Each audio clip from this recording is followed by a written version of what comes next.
Smart strategies for longevity in your birth or baby business. Hello, my name is Liz Stanford, and I'm one half of Baba Business, the Birth and Baby Business Academy. And my name is Anna Lagrange, and I'm the other half of Baba Business, the Birth and Baby Business Academy, the community membership that helps birth and baby business owners turn their passion into profit. Although we're much more than, we need to change this little intro because we're so much more than the membership now. Feels a bit wrong when we're saying it. We still absolutely have our membership, our thriving membership, but we do so That many is other things. key, yeah. We will rewrite that for next week. Just add it to the to-do list. I know, I'm in such a habit of Anyway, we're saying it. talking about longevity and how we can make sure our businesses are kind of, you know, they're not just a flash in the pan,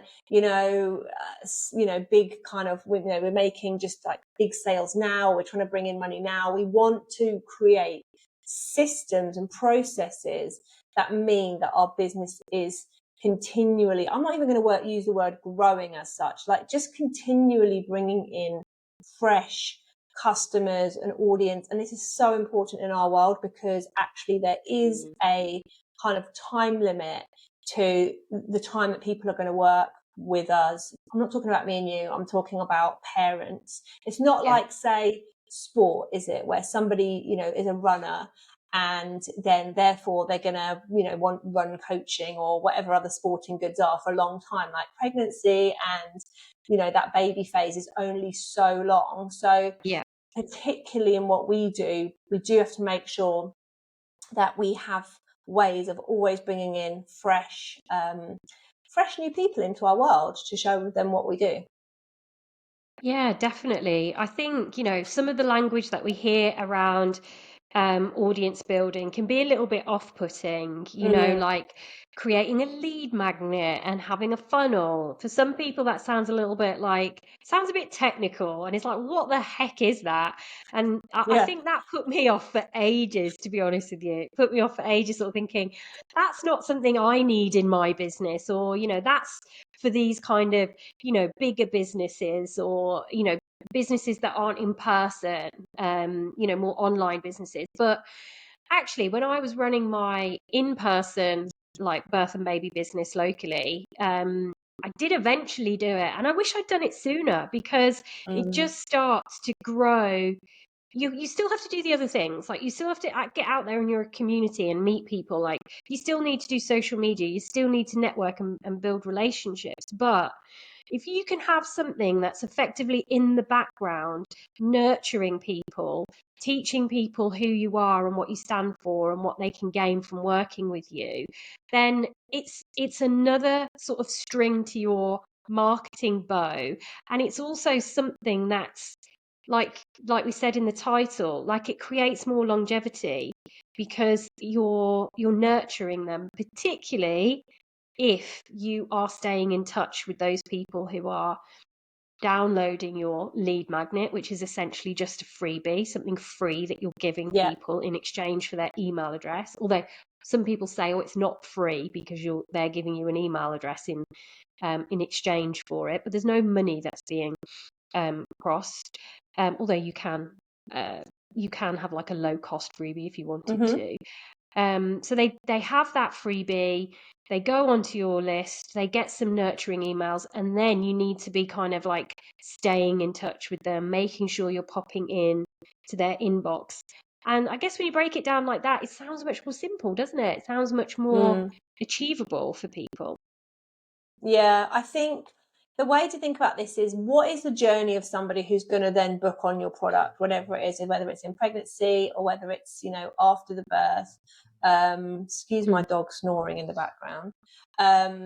It's thinking about, it's kind of almost having a visual. I think a visual helps, whether it's in your mind or whether it's on paper. Like, what are the steps? What are the touch points that somebody's going to have and need? Because we know people need a lot of touch points before they actually part with their money and make a booking. So what are those touch points? And once you've kind of decided that, then you can decide what's going to work. I think we can really overthink this. I think start off with something really simple. like you say, something free. And actually the first step actually is to really know who your audience is, and then be like, oh my God, ideal client stuff again. But honestly, if you don't know who your stuff is for, then you are not going to be sharing the right message. They're not going to feel you talking to them. You've got to come away from this sort of generalist, too general kind of language that you might be using, because you're thinking, oh, I'll just have anybody come to my pregnancy classes who's pregnant, or anyone who lives locally, or, so it's really important to know who it is you're helping and what their problems are, what they're struggling with, because then you're going to be able to create something that really draws them into your freebie. So before you even decide on your freebie, you've got to know what it is your ideal client needs help with. Yeah, definitely. And we bang on about this so much. And just as you said that, then I thought, oh my God, anyone listening to this is eye rolling. Not ideal client work again, Anna and Liz. But yeah, it is really important. And you might think that your clients, your potential clients, and I'm sure that you do. But literally, practically every time we create something new, we go back to our ideal client work and we zone in, like, what are they struggling with? What are they thinking about? What do they need help with? Like, how can we appeal to where they are right now and what they need? And that just helps you to have like a totally fresh look at it, for the perspective of whatever the thing is that you're working on, whether it's a new service or whether it's a freebie. So we implore you to do your ideal client work. We love to do an empathy map, don't we? We think that's really helpful. But there are lots of different ways to do it. The key is to just really get into the emotions of your potential client, not to jab at them or to to pick at their pain points.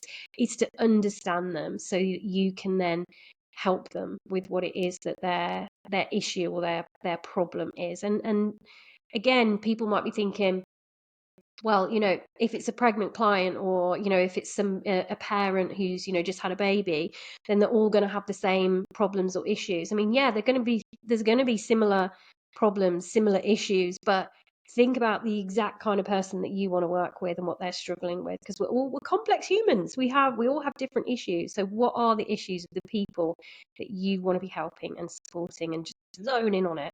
Can't encourage you to do that enough. Yeah, and just remember that you can't go off on too much of a tangent. It's got to be something that your service helps them with as well. So it's got to be a sort of obvious journey. So I'm trying to think of an example, a bad example. Can't think of one right now off the top of my head, but like, say you think, oh, this is a problem that my client's having, but it's kind of unrelated to your actual service. It's not going to work. It's got to be related to what you're offering. So the idea is they are in this place now where they have a question or a problem or some emotions around something, or all three. And then you've got place B, which is where they want to be. And you need to have language, and ideally their language, for both places. And then the idea is that your service, and this isn't part of the freebie, this is where you're going to go with your messaging and obviously with your final sales page or whatever it is that conversations, however you sign people up to your offer, you're creating that bridge.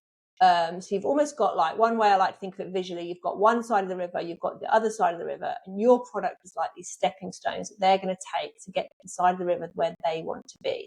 And so you can't communicate to them what those steps are until you know where they are and where they want to be.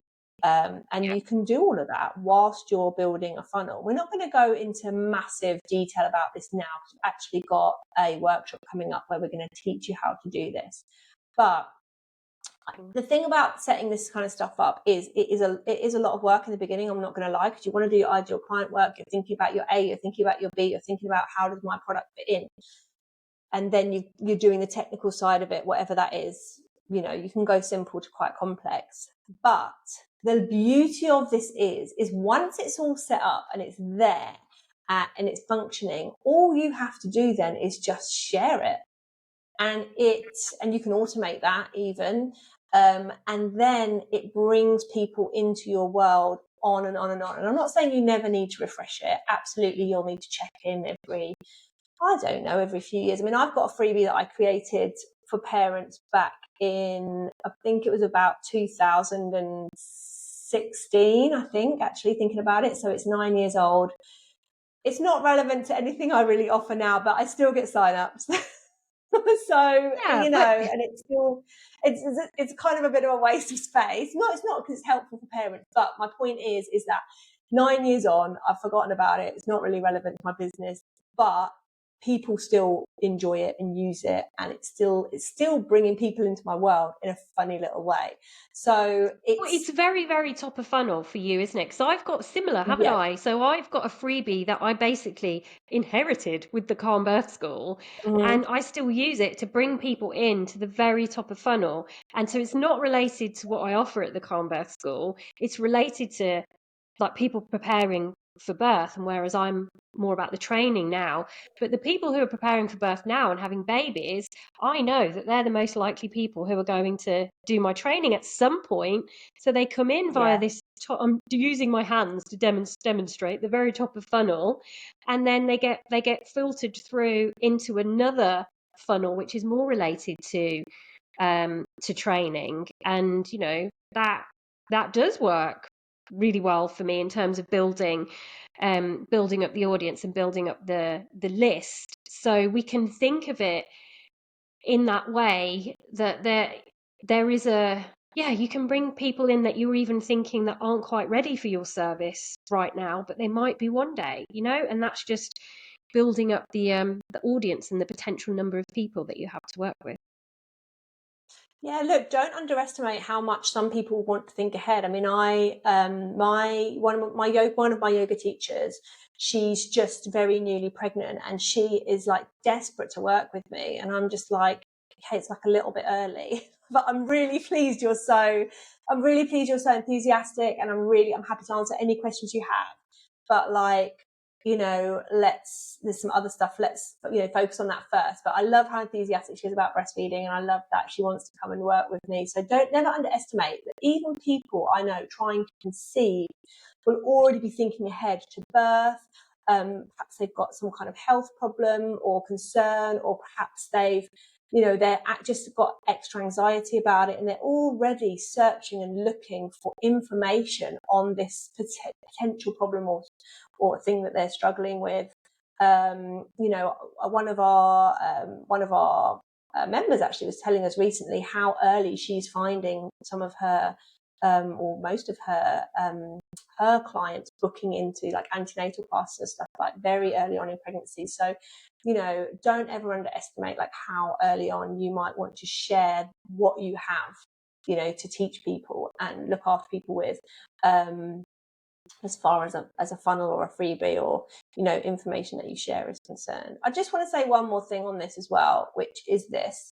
I talked about this morning on our stories about resilience in our business and how our businesses need to be really resilient, and we need to not be vulnerable to kind of changes or things that might happen that are outside of our control. And now the reason I was thinking about this is because this morning when we're recording this, Heathrow shut down because of the fire in the substation. So it's kind of like had this really big impact on the whole world. And I just thought, isn't it crazy that something small fire, I don't think it's that small, it's probably quite big, but has impacted like the entire planet in just a couple of hours, like travel in the planet. And Yeah. it blows me away. And to me, it's such an important metaphor for our businesses. That we can't just put all our eggs in this one basket, which is Instagram or whatever it might be, TikTok, or we can't control what Meta does with our stuff. Once it's out there, it doesn't really belong to us. We might have a thriving Facebook group, could be shut down. I'm not like scaremongering here or anything, but this is about looking after yourself and your business. So having a diversity to the way that you're able to communicate with people and share what you do is not only a really smart marketing tool, way of marketing, but it's also very smart for the longevity of your business, because you're really looking after the people, your community. You're protecting your community, if you like, and your audience. And the way that you share and communicate with people, you're making sure there's not just one way that you can communicate with potential customers. Yeah, exactly. Definitely a good point. And I'd just like to point out that until you told me, I had no idea anything had happened. at Heathrow, and it is now midday. So yes, very good point. And I think it's such a great lesson. Like, get the foundations right, create that sustainable business. Just keep going, and you'll keep growing. Um, Love and that. thank you. Always plan. You know, plan for those scenarios that could happen, but you're unsure if they will, which is clearly what Heathrow did not do. Clearly. Indeed. So we have got this workshop coming up. So if you are thinking, oh, I'd love to have a freebie, I need to. A lot of people I say, they're like, oh yeah, I need to do that. Oh, it's in the back of my mind. And they get a bit overwhelmed by the language and the kind of thought of it. So we're going to really break it down and make it very simple. It's going to be one of our interactive workshops. So we really look forward to that. It's on the 7th of April. We come to our Instagram. That's why we'll be sharing details of it, ready for you to sign up and come and join us for that on Monday, the 7th of April. What else do we have coming up, Liz?